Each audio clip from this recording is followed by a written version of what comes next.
Buenos días, ¿cómo están? Mi nombre es Sergio Andrés Castillo Torres, soy profesor del servicio de neurología y hoy vengo a hablarles de 3 temas de terapéutica médica. Nos pidieron que les diéramos una introducción.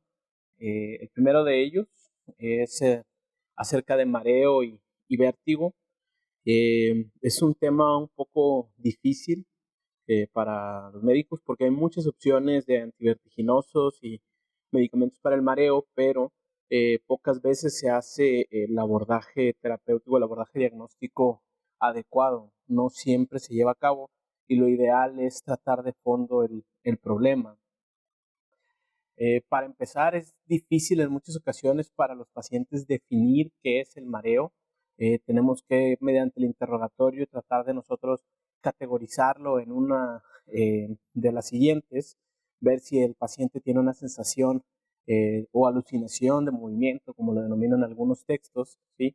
Esta sensación de que las cosas o el paciente está girando, que denominamos vértigo cuando hay la presencia de nistagmo. O si el paciente tiene la sensación de un desmayo inminente o un presíncope, si es un problema del equilibrio al caminar, o si se siente aturdido, o un término anglosajón que no tiene una traducción muy precisa al español, lightheadedness, que es como sentir la cabeza volada. Hay que tratar de definir esto. ¿Por qué me concentro en el vértigo? Porque es el más frecuente y el que más probablemente les va a tocar ver y que suele pasar mal diagnosticado y por lo tanto mal tratado. Y la causa fundamental del vértigo es el desequilibrio en las aferencias a los núcleos vestibulares. Uno de los problemas, como les mencionaba hace un momento, es que la descripción del paciente no nos ayuda mucho a poder clarificar la etiología. En realidad solamente nos dice que el paciente tiene un problema tal vez vestibular, tal vez cardiogénico, tal vez de desequilibrio, pero no nos ayuda en realidad el interrogatorio a saber qué es lo que tiene el paciente en este caso. ¿Qué es lo que sí podemos hacer para poder nosotros tenerlo de una manera más clara? Es dividirlo en episodios o síndromes vestibulares, ya sea agudos o episódicos. Por agudo vamos a entender el que ocurre nada más una vez o el primer episodio de una serie de eventos que se van a repetir, pero agudo siempre es el primero. Y episódicos cuando ya se han repetido en múltiples ocasiones. Eso no tiene mucha dificultad para comprenderse. De ahí, si es agudo o episódico, después lo vamos a clasificar en si es espontáneo, es decir, la sensación le aparece al paciente de manera abrupta sin que él haga algo por desencadenarla, o si es desencadenado, ya sea lo más frecuente son los cambios de postura, o en el caso de los agudos, la exposición a algún tóxico o algún fármaco que puede ocasionar mareo. Ese es el que más frecuentemente van a encontrar dentro de los síndromes vestibulares agudos desencadenados. ¿Por qué hago el énfasis en esta clasificación? Porque así ustedes pueden trabajar cuando el paciente llega por la queja de vértigo o de mareo, en poder clasificarlo sindrómicamente y ayudar a definir un poquito la etiología. ¿Cómo nos ayuda esto? La evaluación del mareo, siempre la temporalidad, si es el primer episodio continuo y no hay un antecedente de un traumatismo o de una exposición a una sustancia que sepamos puede causar vértigo, nos vamos a ir lo más frecuente, bueno, no llega hasta ya el apuntador, pero en la parte de la izquierda de la pantalla, para tener que hay dos posibilidades, medicamentos o barotrauma. Esos no son tan complicados. Si el vértigo es espontáneo y es el primer episodio que experimenta el paciente, ahí es donde tenemos los dos principales diferenciales que son importantes que los conozcan, que son la neuritis vestibular y un infarto cerebral o un ataque transitorio del territorio. Casi siempre es vulvar lateral, son los que más frecuentemente ocasionan vértigo, ¿sí? Y esto, ¿cuándo deben de sospecharlo? En un paciente que tiene un episodio de vértigo de inicio súbito, espontáneo, sostenido y que comienza el paciente lo refiere. De pronto inicia con la sensación de mareo de un momento a otro, o de 0 a 100, a veces lo describen como pasar de un segundo a otro, estar bien, estar con la sensación de movimiento. Y es en estos casos donde, aunque son raros, deben de sospechar en un evento vascular. ¿En qué pacientes? Pues en un paciente que tenga factores de riesgo, diabético, hipertenso, con antecedente de alguna arritmia como la fibrilación auricular. Es en esos casos en los que podemos pensar en un evento vascular. Si el paciente se encuentra hipertenso, también es frecuente que lleguen con mareo, con vértigo y con hipertensión, y se asocia la hipertensión, dan antihipertensivos y al bajar la perfusión que estaba manteniendo ese territorio isquémico, se consolida el infarto y empeora el déficit neurológico. Entonces, siempre pensar en un paciente con factores de riesgo que inicia de manera súbita con vértigo, que pudiera ser un evento vascular, que es como que la opción más grave o más urgente que tendrían que conocer ustedes. Y lo otro es que esto sea un problema periférico. El infarto cerebral sería una causa central.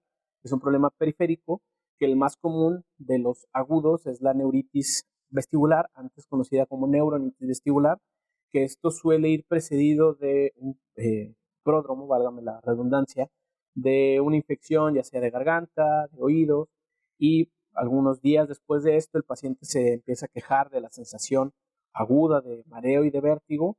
Ahí pensamos en una neuritis vestibular, que ya cuando se acompaña de pérdida auditiva ya pensamos en una laberintitis.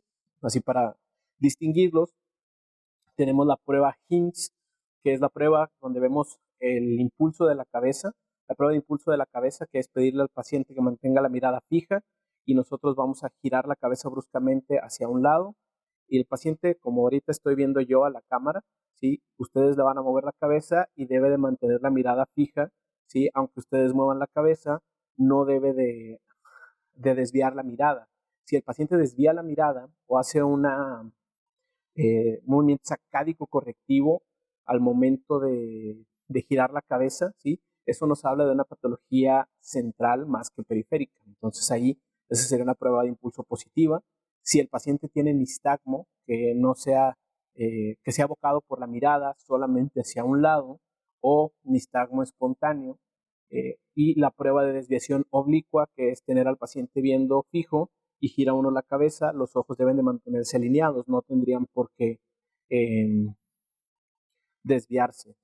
Si tenemos la ausencia de movimientos sacádicos de corrección, el nistagmo es vertical o torsional, no es horizontal, y la prueba de la desviación oblicua de los ojos está anormal, ahí pensaríamos en una etiología central. Esta es una forma muy sencilla de poder, de una manera rápida, determinar qué paciente con un episodio agudo de vértigo requiere evaluación más extensa sospechando un problema cerebrovascular. Si el paciente tiene la la sacada correctiva, si tiene un nistagmo que es nada más horizontal, unidireccional, no tiene múltiples direcciones en nistagmo, y la prueba de la dirección oblicua está normal, es una etiología periférica, casi siempre una neuritis vestibular, y podemos estar un poco más tranquilos de que el paciente no requiere más abordaje aparte de ver que no traiga alguna infección que requiera hospitalización o eh, algún otro escenario de este tipo. Ahora, el problema viene con el vértigo episódico, porque en este contexto muchas veces el paciente ya ha sido visto por múltiples médicos, ha recibido múltiples tratamientos y se puede llegar a enmascarar algunas etiologías. Ahorita vamos a hablar de por qué. Lo más frecuente es que tengamos el paciente con vértigo episódico que se desencadena por los cambios de la postura. Aquí vamos a hacer la maniobra de Dix-Hallpike, que si está positiva, ahí ya podemos diagnosticar el vértigo postural paroxístico benigno, que la misma definición lo dice, es paroxístico postural desencadenado por los cambios posturales, y aunque hay quien debate si es benigno o no, porque en gente mayor puede ocasionar desequilibrio a los episodios y llegar a sufrir alguna caída, pero es una causa que no es progresiva y no es degenerativa, por eso se ha dado en denominar benigno. Y lo otro es que se desencadene con los cambios de posición, pero que no tengamos positiva la maniobra de Dix-Hallpike, y ahí tendremos que evaluar al paciente en busca de hipotensión ortostática. Esto, si lo recuerdan, es tomar la presión, el paciente en decúbito y el paciente de pie, y no debe de haber un cambio o una disminución mayor de 20 milímetros de la sistólica, 10 en la diastólica o de 30 latidos por minuto en la frecuencia cardíaca. Si encontramos esto, es indicativo de hipertensión ortostática y pues ya requiere su evaluación particular. Y cuando el vértigo es episódico y desencadenado de manera espontánea, vamos a tener tres posibilidades. Si el paciente tiene también hipoacusia y tinnitus, pensamos en enfermedad de Meniere, que es un problema degenerativo del conducto auditivo. Si el paciente tiene los episodios de vértigo seguidos de dolor de cabeza, de cefalea, vamos a pensar que es una migraña vestibular, que es una entidad rara en realidad. Y si ya descartamos todo esto, y aunque a mí no me gusta tanto esa descripción de que si tiene síntomas psiquiátricos, ya pensamos en un ataque de pánico, sí es una posibilidad que siempre hay que tener en mente, pero una vez que descartamos el resto de las etiologías, no nos vamos de manera inmediata a pensar que un paciente tiene problemas psiquiátricos o que son la causa del vértigo. ¿Por qué? Porque excluimos todo lo demás y puede tener alguna causa potencialmente grave que vamos a ignorar por la cuestión psiquiátrica. Entonces, en eso hay que tener un poco de precaución. Como les mencionaba, las causas más frecuentes que van a haber, espontáneo y agudo, una neuritis vestibular o un infarto cerebeloso, que sería la más grave, desencadenado y episódico, hipotensión ortostática y el vértigo postural paroxístico benigno. Esto es para que se lo puedan recordar más fácilmente. ¿Qué vamos a dar de tratamiento? Lo más importante aquí es tratar la enfermedad subyacente, ¿sí? Dependiendo de cómo lo clasifiquemos, ¿sí? Va a ser cómo vamos a ajustar o individualizar el tratamiento. No se vale dar de manera indiscriminada supresores vestibulares. Es solo un tratamiento sintomático e idealmente para corto plazo en la neuritis vestibular. En los primeros días, ¿por qué? Porque el paciente eventualmente, el sistema vestibular, va a compensar el desequilibrio en las aferencias. Si le damos supresores vestibulares, vamos a retrasar esta compensación y vamos a perpetuar de cierta forma el vértigo y el paciente va a tardar más en mejorar. Entonces, solo neuritis vestibular y a corto plazo. Y no se deben de dar en el vértigo paroxístico benigno. ¿Por qué? Porque no nos van a ayudar tampoco a resolver el problema, porque los episodios de vértigo son muy breves y para el momento en el que el medicamento empieza a hacer su efecto, el episodio ya no está. Y el tratamiento de elección es la maniobra de Epley o de reposicionamiento de los otolitos que identificamos mediante la maniobra de Dix-Hallpike. Entonces, siempre que vayamos o pensemos en usar supresores vestibulares, que ahorita los vamos a mencionar, es tratamiento sintomático y a corto plazo. Nunca dejarlo a largo plazo, porque entonces la compensación central se va a disminuir y el paciente va a estar con vértigo recurrente y esto puede ser una causa de confusión diagnóstica en los pacientes que se presentan ya después de mucho tiempo con el médico. Ahora, en cuanto al tratamiento, tenemos múltiples opciones, cómo sé cuál es la que voy a usar, sé cuál es la que más me va a servir. Este artículo en The Frontiers in Pharmacology de hace 2 años, me gustó mucho la forma en la que lo presentaba, ¿sí? ¿Por qué? Porque ponía cada uno de los sitios anatómicos que pueden ocasionar vértigo o la sensación de mareo y qué receptores farmacológicos están involucrados. Si ven, en el sistema vestibular tenemos a los de histamina H1 y a los receptores colinérgicos muscarínicos M3 y M5. Entonces, idealmente, si el problema es vestibular, debemos dar algo que vaya dirigido contra estos receptores. ¿Cuáles son los más frecuentes? La meclicina, la bonadoxina, el dimenhidrinato o el dramamine, la difenhidramina, aunque su efecto es un poquito menos acentuado sobre el sistema vestibular, la cinaricina, la flunaricina, que es un calcioantagonista con efectos ahí medio raros que también le pegan al H1, el difenidol, que sabemos que es un antimuscarínico, que no está muy claro todo su efecto en el sistema vestibular, pero es de los que más nos pueden ayudar, la cinaricina, el dimenhidrinato. Entonces, estos serían los que más nos ayudarían cuando sospechemos que el problema sea vestibular, ¿sí? Y de nuevo, a corto plazo. Cuando, por ejemplo, contrario a si sospechamos que el problema es gastrointestinal, ¿sí? Los antagonistas del receptor 5-HT3 nos pueden ayudar mucho más, como el ondansetron. Y, por ejemplo, si es un problema que sospechamos sea central, pero no es vestibular, sino de otro origen, los antagonistas dopaminérgicos como la metoclopramida o la domperidona, que no cruza la barrera hematoencefálica, nos pueden ayudar más. Solo tener cuidado, recordar que estos pueden causar reacciones distónicas agudas o síntomas extrapiramidales. Pero para las cuestiones vestibulares, los mejores que tenemos son los antihistamínicos y el difenidol, que no hay un acuerdo en a cuál receptor le pega más. Los M3 y M5 son los que se propone que ayudan o es el mecanismo de acción, pero no está muy del todo claro cómo actúa, está medio esotérico todavía, pero es un buen antivertiginoso para la cuestión aguda, ¿sí? No tanto para la crónica. Crónico, mejor refieran al paciente, si tienen vértigo crónico, refieran al paciente para no retrasarle su diagnóstico y la compensación adecuada. Ahora, dentro de los tratamientos que vamos a tener, farmacológico y no farmacológico del vértigo, les mencionaba, aquí están en la pantalla, no los voy a leer, los van a tener ustedes, las categorías farmacológicas y cuáles son los ejemplos de cada uno. Y el tratamiento no farmacológico, la rehabilitación vestibular, que es terapia física, promueve la compensación, que el sistema vestibular se adapte al cambio que haya tenido, facilita que el paciente pueda, la sustitución estratégica es que los canales semicirculares logren compensar el daño que se haya presentado en uno. La inactividad puede perpetuar, el sedentarismo puede perpetuar el mareo subjetivo o ocasionar esta entidad que se llama mareo perceptual postural persistente, que es una condición en la que el paciente percibe que está mareado, que se está moviendo, pero no encaja o no se puede clasificar en ninguno de los síndromes vestibulares. Y la rehabilitación vestibular le funciona a múltiples tipos de disfunción vestibular, no nada más al vértigo postural paroxístico benigno.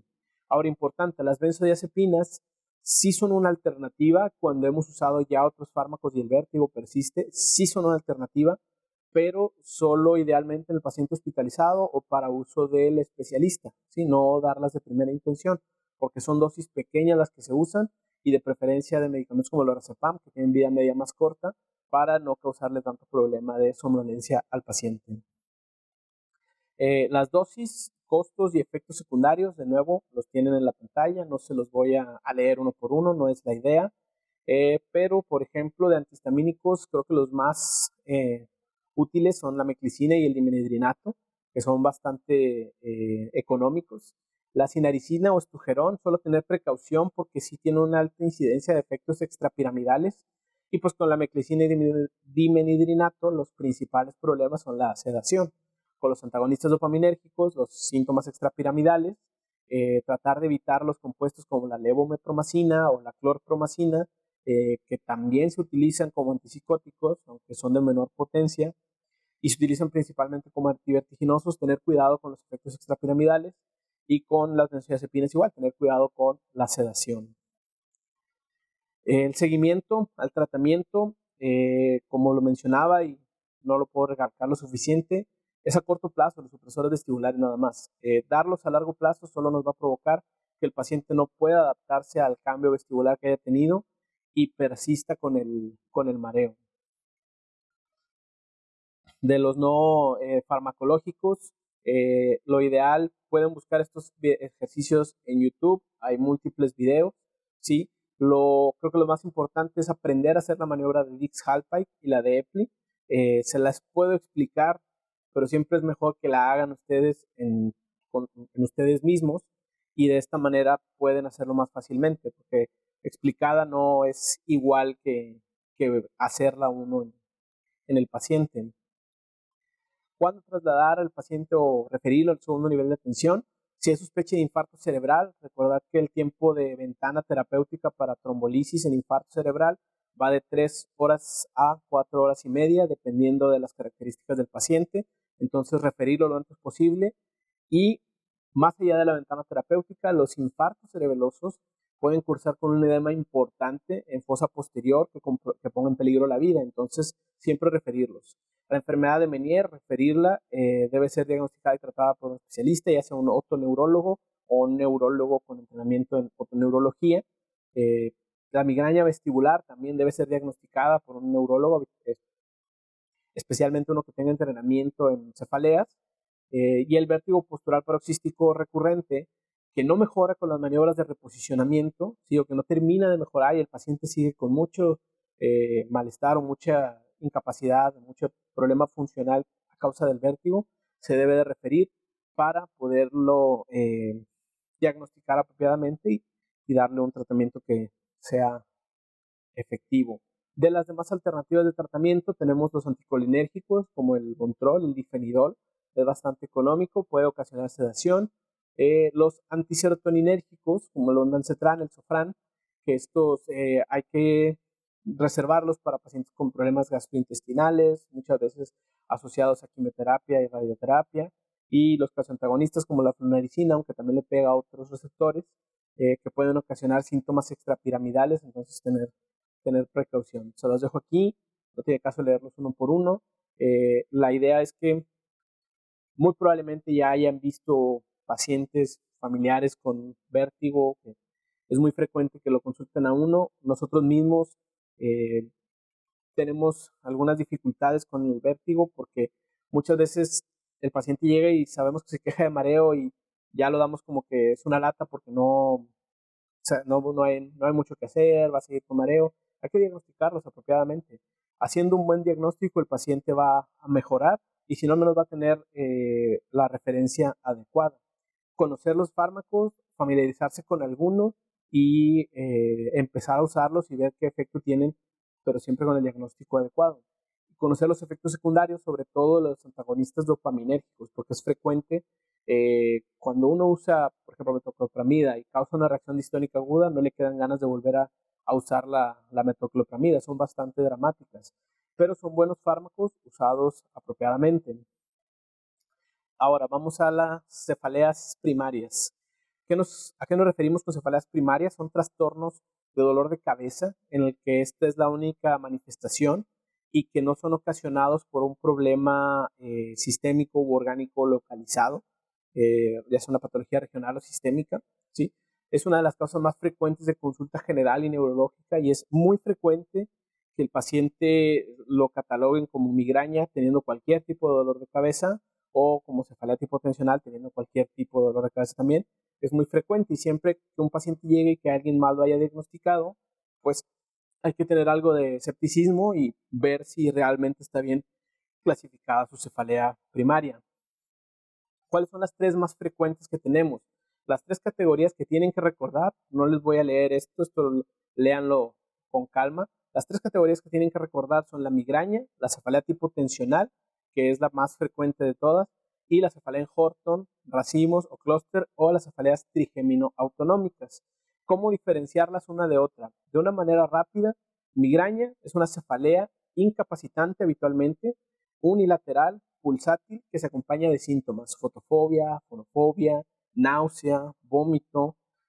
La cefalea tipo tensional es una cefalea no incapacitante, no le impide al paciente hacer sus actividades, habitualmente es bilateral, opresiva, frontal, ¿sí?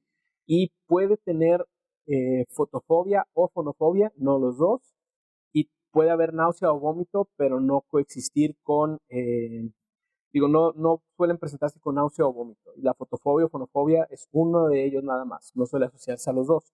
Esa es la manera más práctica y más rápida de distinguir migraña y cefalea tipo tensional, porque a veces el paciente no siempre puede explicar su cefalea.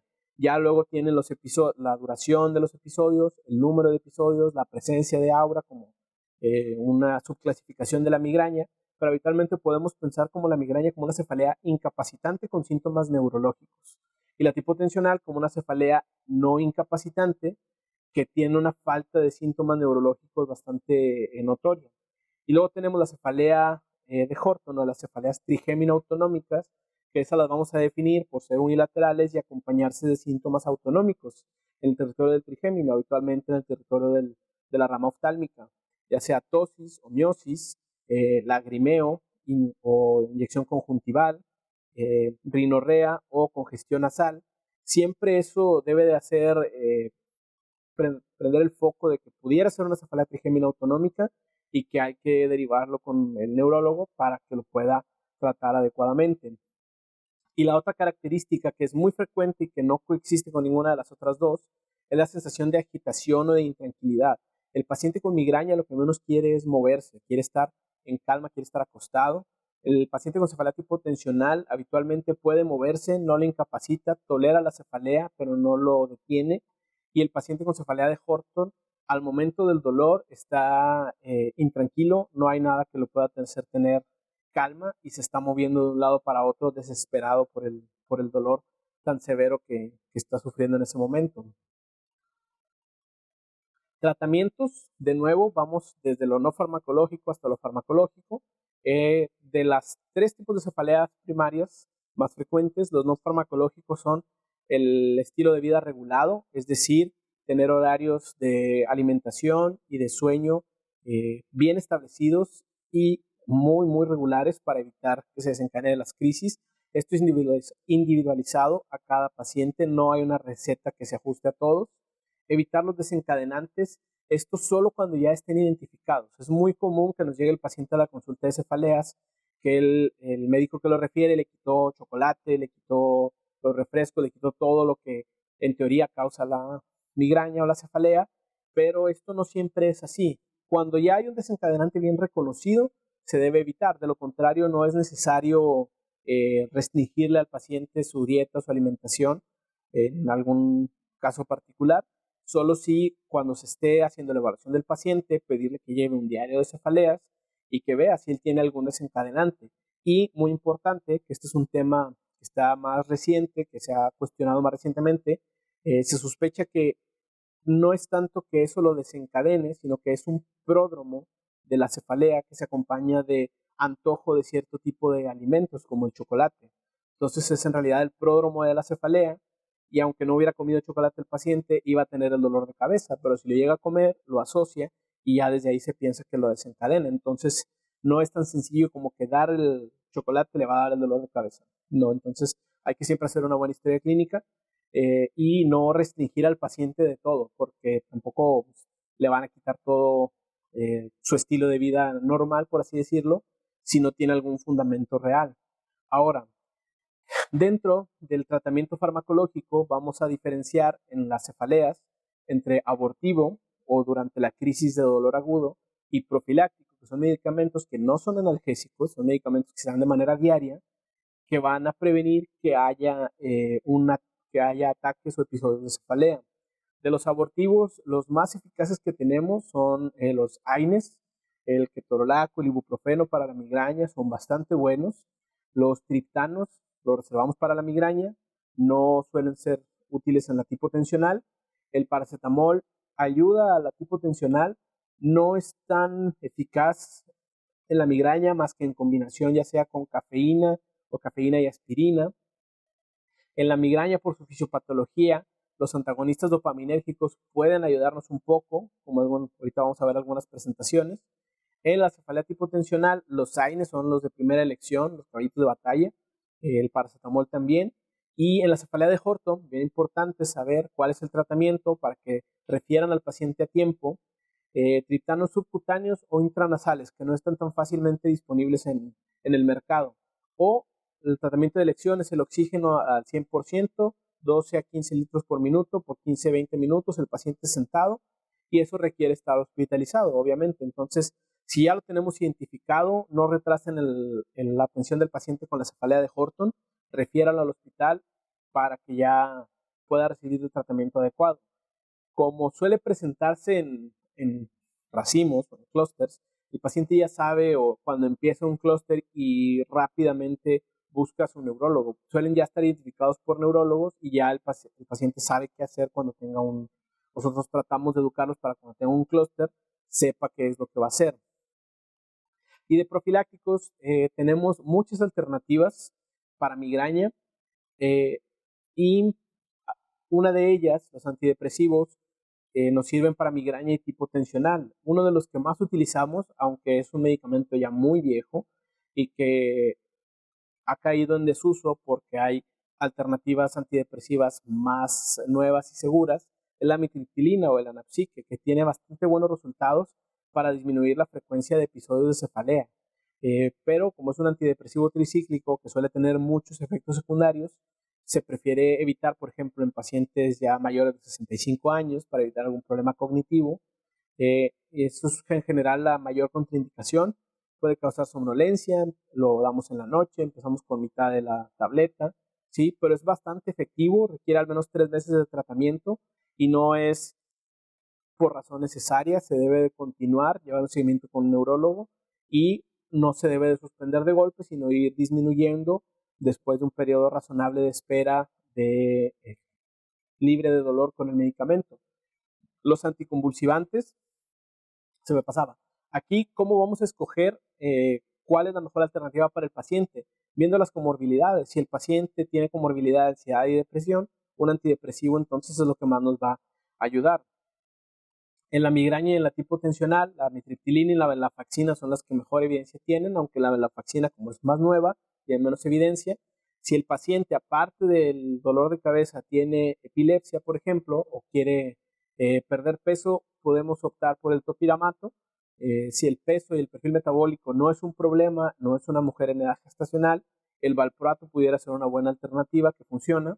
De los beta bloqueadores, también en gente joven hay que tener cuidado porque suelen producir fatiga, mucho cansancio, y siempre tener cuidado en pacientes que tengan antecedentes de alguna arritmia, ¿sí? Tener cuidado con los beta bloqueadores. Se utilizan la mayoría de estos a dosis bajas. Es raro que se tenga que utilizar una dosis muy alta para prevenir los ataques de migraña o de cefalea tipo tensional, aunque los beta bloqueadores son exclusivos de la migraña, no funcionan en la cefalea tipo tensional.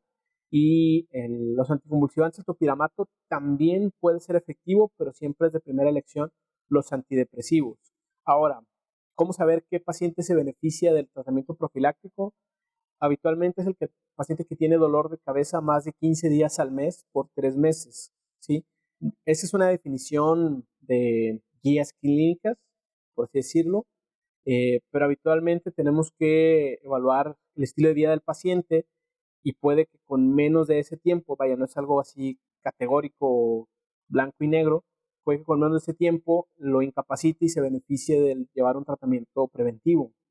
Y de la cefalea de Horton, normalmente cuando los clústeres son cortos, que duran poco tiempo, que el paciente ya los tiene bien identificados, los esteroides como la prednisona por 10 días ayudan a que el clúster se perpetúe o regrese.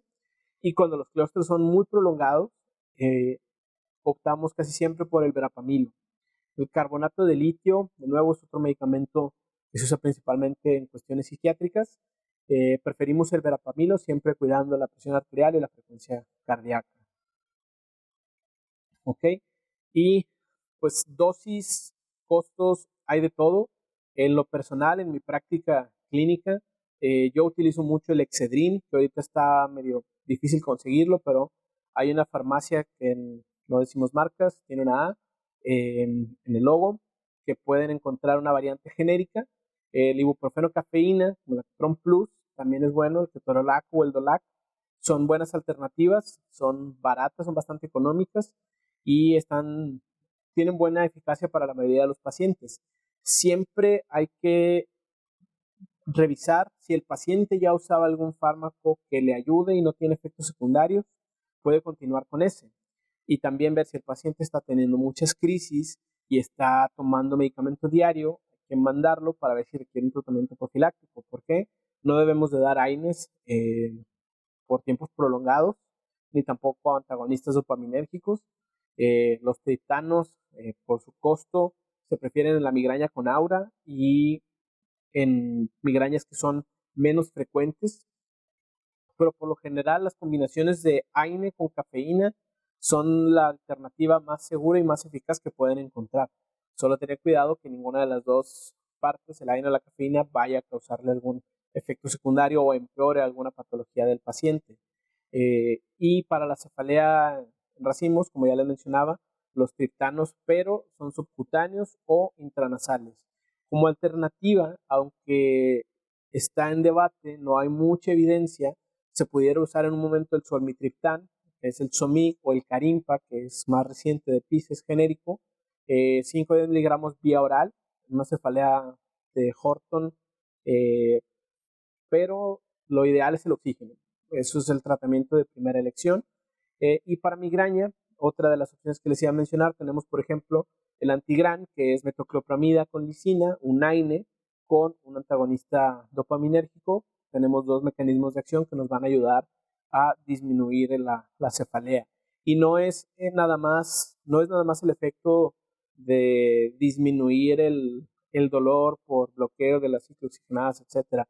Tienen otros mecanismos de acción. Los AINES van dirigidos fundamentalmente al proceso fisiopatológico de la migraña, que es una inflamación estéril, la revierten o la atenúan de manera importante, entonces son una buena alternativa. No necesariamente son mejor los triptanos.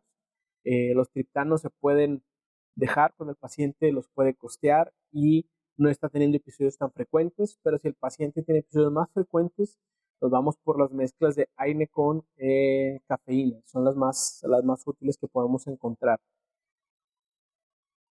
Otra vez les dejo aquí los costos, las dosis, esto lo pueden revisar siempre. Lo que yo vengo a decirles es lo que no viene en los libros, el cómo se utilizan en la práctica diaria, qué efectos pueden tener. Excedrin, Actron Plus, la verdad los he usado muchísimo y funcionan bastante bien. Los triptanos, el que escojan, nada más que esté bien indicado en un paciente que tenga migraña con aura, que son infrecuentes los episodios, o al menos no son tan frecuentes como los de migraña sin aura. Y para la tipo tensional, el ibuprofeno cafeína o el paracetamol cafeína, cualquiera de esos puede funcionar bastante bien y son bastante económicos. Y esas son las perlas que les puedo dar de tratamiento. Y como dicen los maestros, los ya más antiguos, un buen diagnóstico es la mitad del tratamiento. Si no diagnosticamos bien al paciente, lo que le demos no solo no le va a funcionar, sino le puede causar efectos secundarios. Lo principal es identificar el subtipo de cefalea primaria, interrogar sobre fármacos ya usados con anterioridad y darlo. Si eso ya usaba el paciente y le funcionaba, seguírselo dando. No hay necesidad de cambiarlo si ya ha tenido buena respuesta a uno. Y evitar el uso de opioides como el tramadol, la buprenorfina, la nalbufina, porque van a aliviar el dolor a corto plazo, pero van a generar que el paciente a largo plazo tenga más recurrencias y sean más difíciles de tratar. Entonces, tratar de usarlos lo menos posible. Si es un dolor incapacitante, tal vez, pero lo ideal es no usar los opioides y siempre preguntarnos si requiere tratamiento profiláctico, lo que les comentaba ahorita. Cefalea más de 15 días al mes durante más de 3 meses o que incapacita el funcionamiento del paciente. Esta definición es para cuestiones de protocolos de investigación. Traten de recordarla, pero siempre que el paciente tenga o esté usando medicamentos muy frecuentemente, podemos considerar que tal vez requiere un tratamiento profiláctico y si lo van a iniciar, de preferencia es referir al neurólogo para revisar qué se requiera. Si no hay disponible cerca o si tienen que iniciarlo ustedes, ¿sí? Siempre recordar al paciente que no es un analgésico por razón necesaria. Es un medicamento diario que no quita el dolor más que a largo plazo porque va a disminuir la frecuencia de los episodios o los ataques de cefalea. Como les mencionaba, evitar el uso de abortivos, por ejemplo, AINES, más de 5 días consecutivos, tratar de evitarlos por completo, no es recomendable. En pacientes con cardiopatía isquémica, que ya conocida, el uso de triptanos está contraindicado. En pacientes con enfermedad de Parkinson, está también contraindicado usar metoclopramida, un antagonista dopaminérgico. Y lo que les mencionaba ahorita, el profiláctico se selecciona en base al perfil del paciente y las comorbilidades. Esto fue lo que ya mencionamos ahorita. Y el efecto del profiláctico lo vemos a los 3 meses de iniciado el tratamiento. Entonces siempre es lo ideal que el paciente lleve un diario de cefaleas para ver cómo va bajando la frecuencia. ¿Por qué hago énfasis en el diario? Porque el simple hecho de ya no me duele tanto, si me duele más, no funciona. Muchas veces el paciente no es tan consciente de cuántos episodios está teniendo al mes. Pueden hacer la prueba, revísenlo con ustedes mismos o con algún familiar que les primero, sin el diario, antes de que empiece el diario, que les dé un estimado de cuántos episodios tiene y luego ya con el diario van a ver que no siempre es muy frecuente, no concuerda muchas veces. Entonces lo ideal es siempre llevar un diario de cefaleas y esto nos ayuda a determinar si está indicado o no el tratamiento profiláctico y a monitorizar la respuesta al mismo. ¿Cuándo referir al paciente? Cuando haya duda diagnóstica. Hay muchos casos de cefaleas que no encajan en estas categorías o en esta eh, clasificación de las cefaleas primarias. Si hay sospecha de cefalea secundaria, o sea, que pensemos que pueda tener el paciente algún tipo de cefalea asociada a otro problema orgánico, o cuando cambia el patrón de cefalea, aparecen signos neurológicos o eh, aparecen signos neurológicos que no son usuales y que no haya respuesta al tratamiento, hay que considerar referir al paciente al segundo nivel de atención para una evaluación más a profundidad. Y siempre informar sobre otras alternativas de tratamiento. ¿Por qué? Porque el paciente es muy dado a querer buscar alguna alternativa natural, alguna alternativa que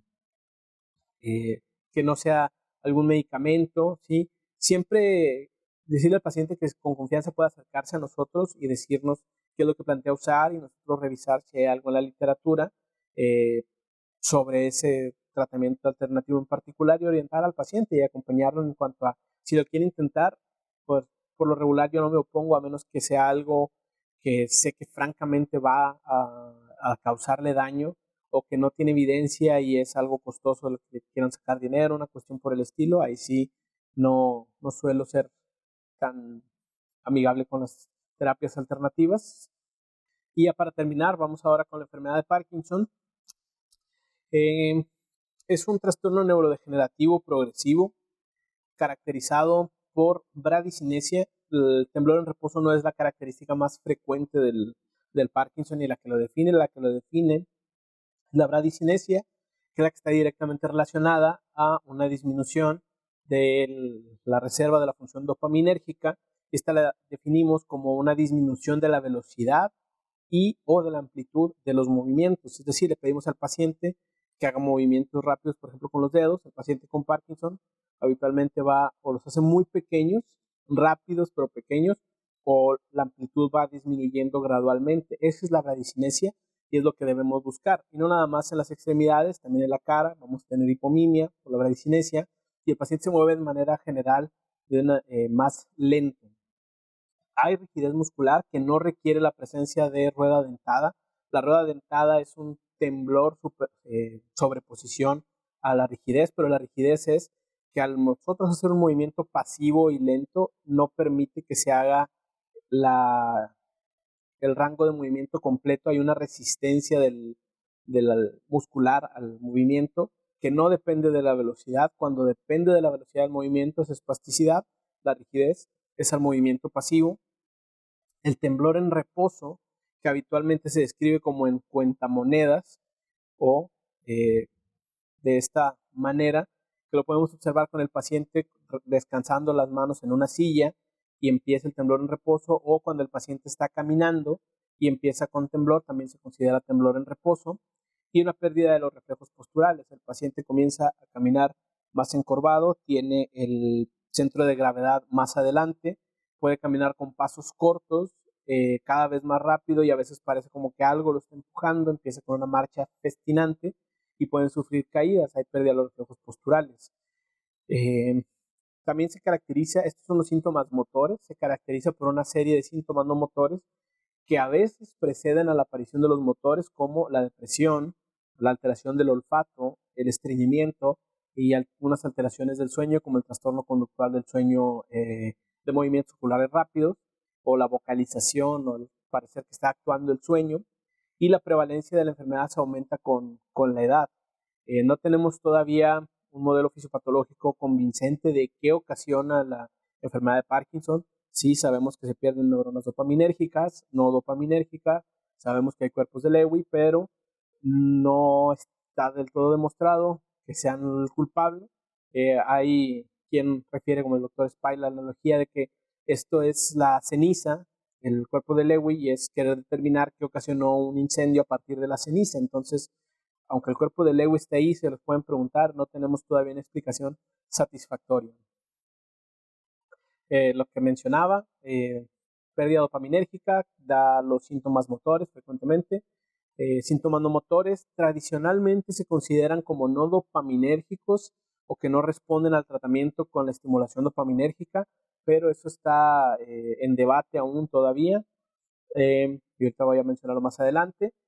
Los colinérgicos pueden causar, el deterioro colinérgico puede ocasionar déficit cognitivo, noradrenérgico puede ocasionar déficit de la atención o ejecutivos, y los serotoninérgicos depresión. Esto pues lo correlacionamos con las categorías farmacológicas de cada uno de estos. Y el diagnóstico, muy importante, es clínico. ¿Sí? El diagnóstico del Parkinson es clínico, no hay un examen de sangre aún, marcador, ¿no? Examen de imagen, la resonancia puede hacernos sospechar otra causa. Los estudios de medicina nuclear, como el scan dopaminérgico, el DAT-scan del transportador dopaminérgico, puede ayudarnos a diferenciar la enfermedad de Parkinson de un parkinsonismo farmacológico, la enfermedad de Parkinson, pero el diagnóstico es clínico. Requiere la presencia de parkinsonismo, requiere la presencia de bradicinesia, que es obligatoria que esté, y temblor en reposo, o uno de los otros tres, temblor en reposo, rigidez o alteraciones posturales. Que no haya criterios de exclusión absoluta, ¿sí? Hay algunos criterios que nos excluyen, como por ejemplo el uso de antidopaminérgicos como la metoclopramida o los antipsicóticos como el haloperidol. Tenemos que esperar unos 6 meses de suspenderlo para poder decir que es enfermedad de Parkinson. Ese es uno de los criterios de exclusión absoluta. Exposición a tóxicos. Hay algunas características, por ejemplo, la alteración de la mirada supranuclear, que nos puede decir que eso no es enfermedad de Parkinson, ¿sí? Que es un parkinsonismo atípico. Y hay ciertos criterios de apoyo y datos de alarma que eso se deben equilibrar, y el diagnóstico de nuevo es clínico. Es fácil sospecharlo al ver a un paciente con bradicinesia y rigidez y temblor. Los detalles finos son los que nos hacen ver si es una enfermedad de Parkinson o un parkinsonismo atípico. Las indicaciones para el tratamiento habitualmente se enseña o se nos hace énfasis en que siempre hay que iniciarlo el tratamiento cuando los síntomas interfieren con la calidad de vida o funcionamiento del paciente. Se debe individualizar y va dirigido principalmente a los síntomas motores, que son los que tienen más opciones en teoría, y a los no motores, que tienen menos alternativas de tratamiento. Y lo que vamos a tener, habitualmente tenemos dos perfiles de pacientes, paciente joven o un paciente ya mayor. El tratamiento inicial, menos de 5 años, predominio de síntomas motores. En un paciente joven se creía, esto no está actualizado, no va a salir del espíritu internista, no está actualizado al último artículo que terminé de leer ayer sobre el tratamiento del Parkinson, no está actualizado, y ahorita se considera que la levodopa es el medicamento con el que podemos empezar en cualquiera de los pacientes, cualquier tipo de evolución. Aunque tenga predominio de síntomas motores, no tenemos un fármaco más eficaz que la levodopa. Va a ayudarle con los síntomas motores, con los síntomas no motores, con la calidad de vida, le va a ayudar a mejorar de manera global, y no depende del tiempo de evolución del paciente. Si el paciente es un paciente ya mayor que tiene más de 5 años de tratamiento, antes no queríamos dar levodopa en pacientes jóvenes porque creíamos que se aceleraba la presencia de fluctuaciones motoras. Ya sabemos que esto no es así, o que le iba a ocasionar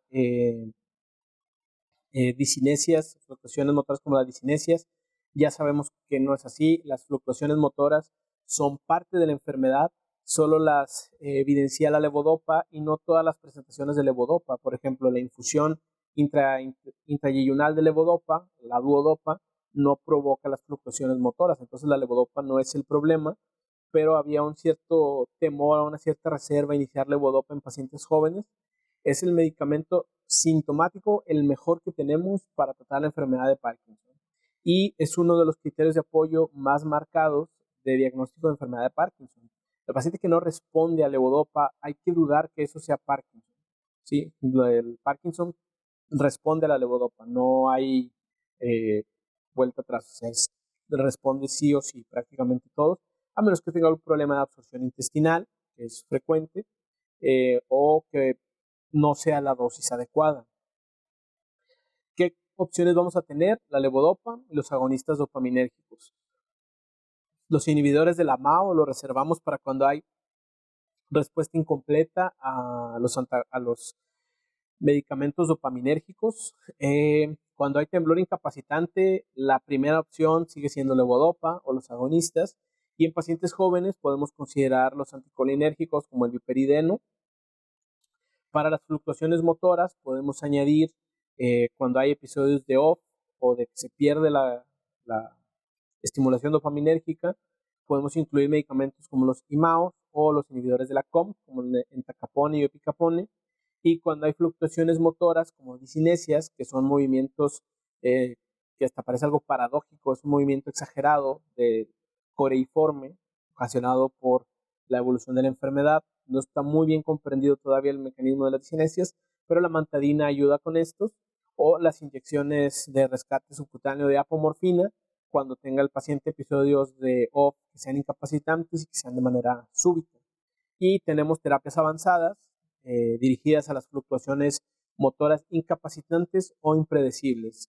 La infusión intrayeyunal o duodopa, la infusión subcutánea continua de apomorfina, los rescates de apomorfina y la cirugía que hay lesional todavía tiene su lugar en el tratamiento de la enfermedad de Parkinson, no está completamente descartada, y la estimulación cerebral profunda, que ninguna de estas representa una cura, no revierte en el proceso fisiopatológico porque todavía no lo comprendemos del todo, pero ayudan a que el paciente recupere calidad de vida cuando las fluctuaciones motoras en enfermedad ya avanzada sean incapacitantes. Sí le pueden cambiar la vida al paciente bien seleccionado.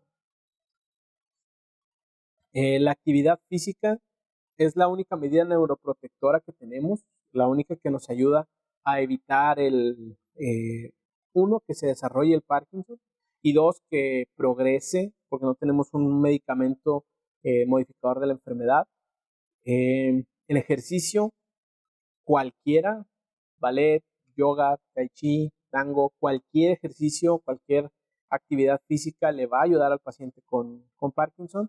La dieta, siempre tratar de buscar algún nutriólogo que tenga experiencia en ver pacientes con Parkinson, porque es fundamental la dieta. Muchas veces hay situaciones de complicaciones o fluctuaciones que se pueden solucionar corrigiendo la dieta. El consumo de café, se propone que hay cierto grado de neuroprotección, o el consumir café, hay estudios que han demostrado que reduce la probabilidad de tener o el riesgo de tener Parkinson. No necesitan eliminárselo a los pacientes si ya lo toman, no les va a empeorar el temblor, no les va a causar algún otro malestar. Que algunos pacientes nos han llegado a la consulta que apenas los diagnostican y les quitan el café bajo la creencia de que va a empeorar el temblor. No tiene que hacerse, de hecho pudiera tener un efecto neuroprotector que no se ha demostrado del todo. Y de nuevo me salté una. Okay. Y en cuanto a cómo iniciar el tratamiento, esto habitualmente preferimos dejárselo al especialista, al neurólogo, de preferencia que esté familiarizado en ver pacientes con Parkinson, ¿sí?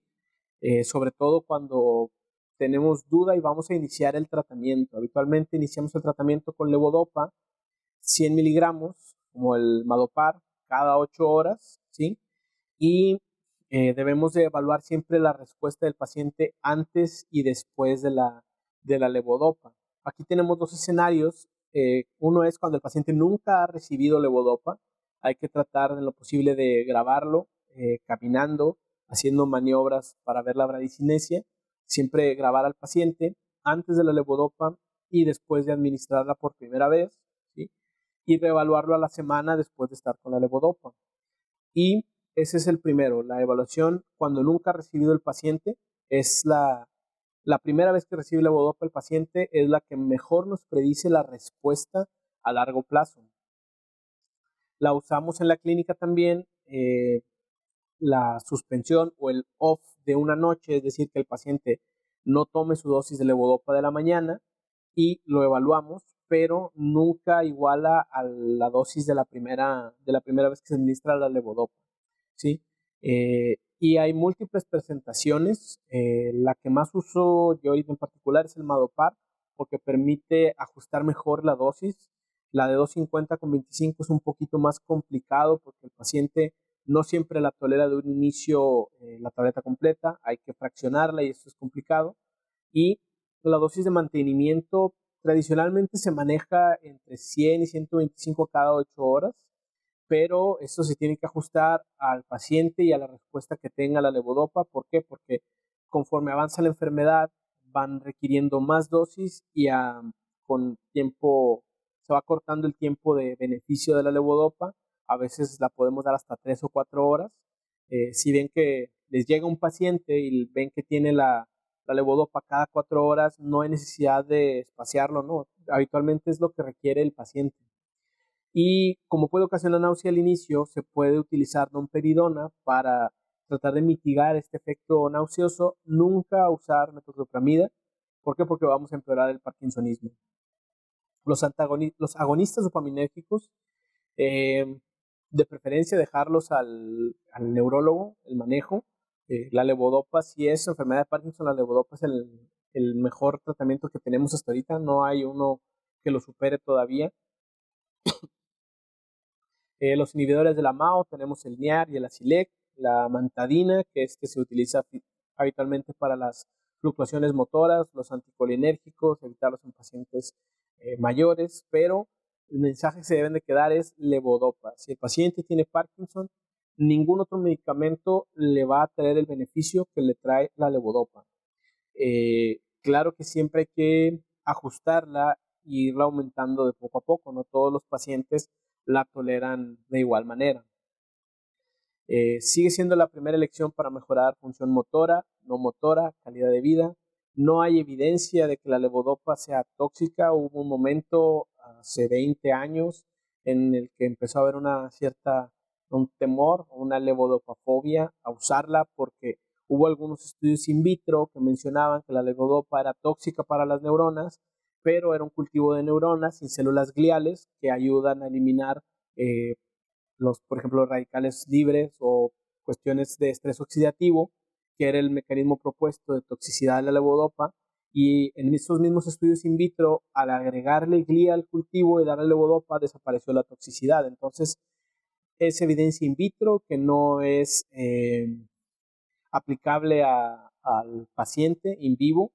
En los pacientes jóvenes se puede iniciar con agonistas dopaminérgicos que tienen un perfil, por ejemplo, farmacocinético mejor que la levodopa, pero el efecto no es igual. Por ejemplo, el Nubrenza, la rotigotina en parches, pues es un parche que se usa a diario y así el paciente puede tener el beneficio de la estimulación dopaminérgica sin necesidad de estar tomando tabletas tan seguido. Esa es la razón por la que los damos. Antes se creía que dando agonistas y no levodopa, al inicio preveníamos que el paciente tuviera fluctuaciones motoras. Hoy sabemos que esto no es cierto. Las fluctuaciones motoras son parte de la enfermedad. No todos los pacientes las desarrollan, pero sí un gran número de estos eventualmente van a tener fluctuaciones donde tomen el medicamento, estén en un episodio de ON, se pierde el efecto y caen en un episodio de OFF y van alternando entre eso, o experimentan disinesias o movimientos coreicos exagerados como respuesta a la levodopa. Y esto no es la levodopa, es la enfermedad. La levodopa solamente lo está manifestando y es por la absorción errática con la levodopa gastrointestinal. Y para temblor, la levodopa sigue siendo una buena elección, sobre todo en el paciente ya mayor, y los agonistas dopaminérgicos o los anticolinérgicos también, pero tener cuidado en los pacientes mayores que nos pueden causar algunas alteraciones cognitivas. Como les mencionaba, no podemos ahorita predecir quién va a desarrollar fluctuaciones motoras.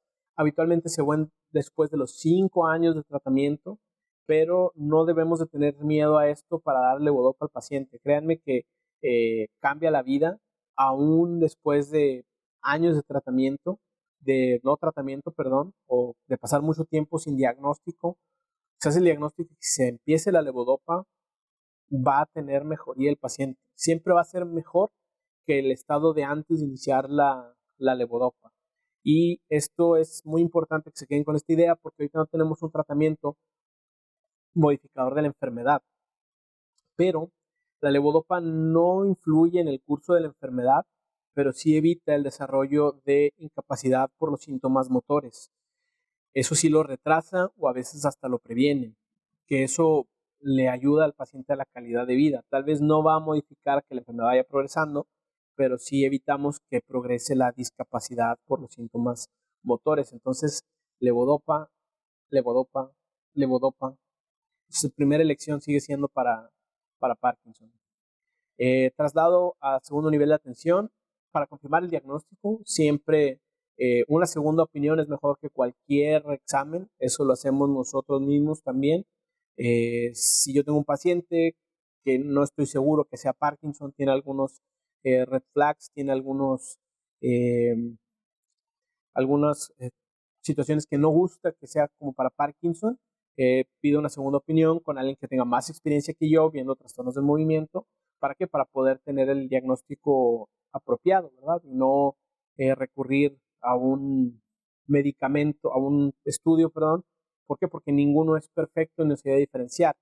La evaluación por el experto sigue siendo el gold standard hasta ahorita, aunque hay algunos signos radiológicos como el de la golondrina en las secuencias de susceptibilidad magnética de la sustancia negra, que pueden ayudarnos a predecir o a diferenciar entre parkinsonismos atípicos, o el scan del transportador dopaminérgico, el DAT-scan, pero tampoco es como que sea completamente diagnóstico, tiene que ser interpretado en función de la clínica del paciente. Y lo principal, si el paciente no hay mejoría con levodopa, hay que pensar que ese paciente tal vez no tiene enfermedad de Parkinson y tiene algún parkinsonismo atípico y trasladarlo con el neurólogo para eh, la atención. Alternativas de tratamiento, otras alternativas a la levodopa no tenemos hasta ahorita, o a los fármacos dopaminérgicos. De nuevo, pacientes preguntan por el CBD, el cannabidiol, derivado del cannabis. No hay estudios rigurosos que nos demuestren que funcionen. Tenemos algunos pacientes que lo toman sin, sin el aval del médico, de nosotros como tratantes. Lo toman, es mezclada la experiencia. Hay pacientes que dicen que mejoran, hay algunos que dicen que no, y puede exacerbar, sobre todo cuando no es de grado farmacológico, puede exacerbar si el paciente tiene tendencia a la psicosis, entonces mejor evitarlos. No hay alguna evidencia de que sean útiles en este momento. Y creo que eso es todo. Al inicio de la plática estaba ahí mi Twitter, pueden agregarme o buscarme y cualquier duda o pregunta, creo que ya habrá una sesión pertinente y si no, estamos ahí en la consulta de neurología para lo que se ofrezca y eso es todo. Muchas gracias.